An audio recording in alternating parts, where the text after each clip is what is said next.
Good afternoon and welcome to Comedy Podcast episode 4. That's right, I've almost done 20 minutes of podcasting, which is quite a big achievement if you know me.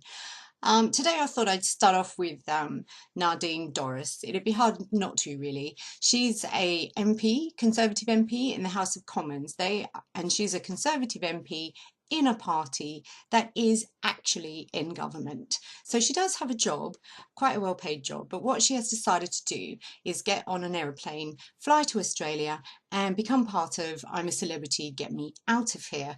Now, you might think this is an odd decision, but not really if you look at Nadine Dorries quite closely. A little while ago, she became a celebrity by accusing her own Prime Minister in her own party and the Chancellor of being two arrogant posh boys. And I gather what she meant by that was that she couldn't stand them.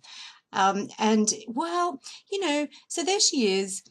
It's meters away from these so-called arrogant posh boys, and I guess we all have a kind of love-hate relationship with that kind of boy, but it seems a bit extreme to get on a plane and go to Australia and sit among insects. But apparently Nadine says that she'll have the opportunity to have lots of fireside chats with the estimated 16 million viewing audience. So it could be seen that perhaps her intention is to get a bit of political mileage out of her trip, which would seem, considering she's also being paid in the House of Commons for doing nothing while she's over there, would seem to me a little bit arrogant. Okay, moving on. Around the time she did accuse the Prime Minister of being this, it seemed to edge into something which I like to call pastygate. And this basically entailed all of our senior politicians going into a pasty shop over here and eating a pasty, mainly to prove that they ate the same food as the likes of us. And really, this is related to our election funding rules over here, because we're not really allowed to spend a lot of money on campaigning. So pastygate was kind of a massively creative PR stunt, proving that public relations, the art form, the science, the white hat, the black hat, is not dead, people. Newsflash. But perhaps it is a little bit more dead in America.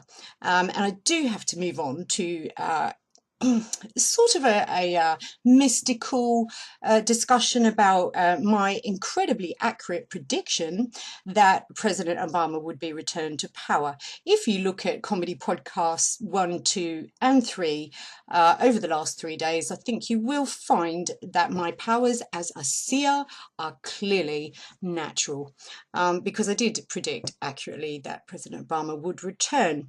And I'd like to highlight for President Obama version 2 the 3 funniest things that I've noticed during his amazing, expensive, admittedly Romney's campaign was also expensive, electioneering showreel that we've seen in the UK. First of all was the accusation that the United States is so advanced militarily, something he did mention in his victory speech, but not the next part, that they have a weather machine that can actually manufacture weather disasters or appropriate weather. And it's so secret that perhaps he manufactured Hurricane Sandy in order to increase his value in the polls. Redonkulous, I know.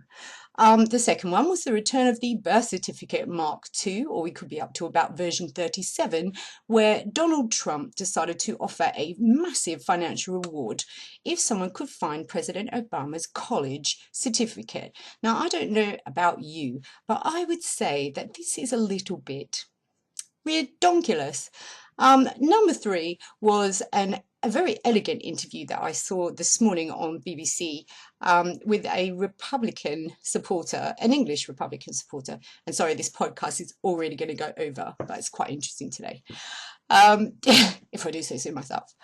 Okay, so the Republican Gramazon who corrected this darling Democrat girl who is so excited that Obama had won. They said, oh, and the president killed Osama bin Laden. And this Republican Gramazon just sort of sat up and straightened his tie and said, oh, and by the way, I'd like to correct you on the fact that the president did not actually technically kill Osama bin Laden. And I mean, me, the audience, the interviewer, the lovely Democratic lady all just went, well, yeah, we all know that, but clearly this is why you're not in government, because you are no fun and nobody can get excited. Um, so that was my take on why the Republicans didn't get elected, apart from all the obvious other stuff. Okay, so this was in contrast to the message of the Democratic victory speech said by the illustrious President Obama Mark II, where he walked into this lovely music that said he was signed, sealed, and delivered to the American people, and indeed the rest of us. And I think what I like about President Obama is, and it was illustrated in his speech as well, is, apparently it's not just him who signed, sealed, and delivered. It's also his wife, who everyone has just fallen in love with, and his gorgeous, darling daughters. And I think the way that he speaks, the way that he conducts himself, and the hope that he communicates to people demonstrates to us all out there that he truly has the heart of a servant, is a tremendous example to us all. And a warm congratulations, President Obama. See you tomorrow.